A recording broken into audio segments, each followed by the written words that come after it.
There's an easy way to know if it's a good time to hunt deer. First, check your wildlife agency's website to determine if the season is even open. If the answer is yes, then it's a great time to hunt. I say that somewhat jokingly, but the fact is, there's never a bad time to be in the woods. However, some times are certainly more productive than others when it comes to seeing deer. Whitetails are crepuscular, which is just a fancy way of saying that they are most active at dawn and dusk.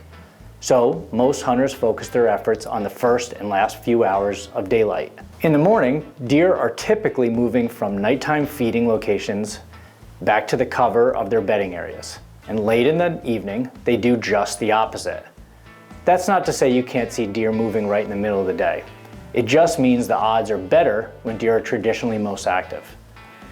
The hunting season can be broken down into 4 basic periods, 3 of which center around the whitetail's breeding period, called the rut. These periods are the early season, pre-rut, rut, and post-rut. As far as which of these is the best to hunt, it's really a matter of personal preference. Each has its own distinct advantages and disadvantages, as well as unique approaches to finding deer.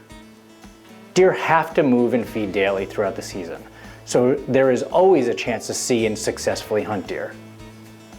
The early season can be a great time to put venison in the freezer because deer haven't been pressured yet and are far more predictable. If you can key in on the preferred food sources of late summer, you have a good odds of being successful. For most of the whitetails range, October kicks off the pre-rut. Hunting in the first half of the month can be tough, however, because deer are transitioning from summer to fall foods, and in some cases have already started changing their patterns due to hunting pressure.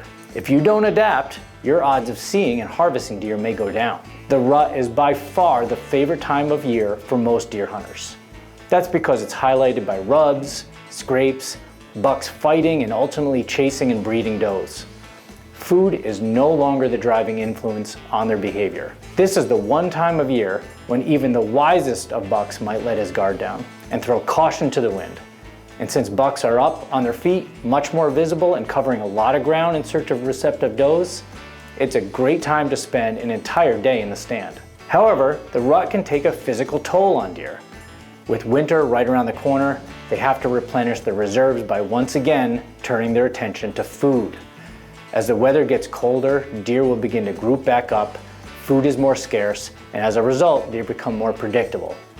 Just as during the early season, key in on their main food sources for your best chance of getting within shooting range. While weather factors such as temperature, wind, rain, and snow may affect your desire to be in the woods, research has not been able to link any of these factors to deer movement. In fact, studies indicate that regardless of these things, deer are still most active at dawn and dusk. The same holds true with the moon. Studies have repeatedly shown that the moon phase does not affect the timing of the rut. In fact, contrary to popular belief, moon phase likely has little to no impact on deer movements. So don't let the weather or the moon phase keep you from hunting an otherwise good day to be in the woods. That's not to say you shouldn't consider weather at all. Weather conditions can help turn the odds in your favor, especially with regard to wind direction. Each stand you plan to hunt should have one or more ideal wind directions associated with it. Don't go out to that stand until you get the right wind, or you risk spooking deer and teaching them where your stand site is. Take advantage of days when the ground is wet or the wind is rattling the leaves. This can help you stalk into a site without the deer hearing you. Hunt thermal cover when it's cold, or find cool shaded areas when it's hot. Use snow to identify fresh tracks. In other words, don't let the weather be a hindrance. Instead, be adaptable and use it to your advantage. You can probably tell from some of my comments that our presence is felt by the deer we're pursuing. It's true. Research has shown deer react negatively to hunting pressure and will avoid heavily hunted areas. It can take several days for deer activity to recover from the effects of just 1 or 2 days of a hunter's presence. So, how often and when should you hunt? This really depends on the amount of hunting land to which you have access and if other folks are hunting it too. If you only have permission to hunt a small property with 1 or 2 stand locations, then you don't want to hunt those same stands every single day. The best way to prevent this is to have multiple stand locations so that you can spread out your presence and have more opportunities to be in the woods. If you are hunting public land or private land that others have permission to hunt, consider how pressure from these other hunters may affect the best times to hunt as well. Weekdays can be a great time to have the woods all to yourself.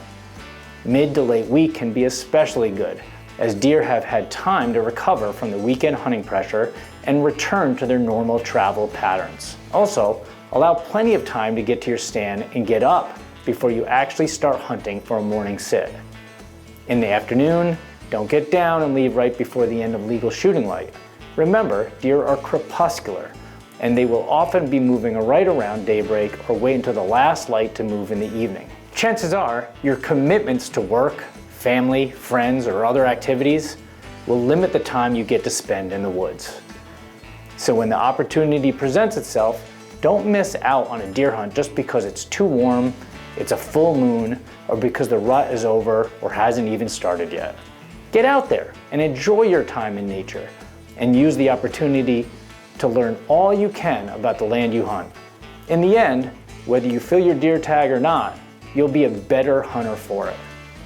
For more information about all things deer hunting, including other hunting strategies, check out the National Deer Association's website at deerassociation.com. To learn more, follow us on Facebook, Instagram, TikTok, YouTube, or head over to www.deerassociation.com. This video is part of the official NDA Deer Hunting 101 online course with Today's Hunter. For the full course, go to www.todayshunter.com/Deer 101. This Deer 101 digital series has been a Bearded Buck production.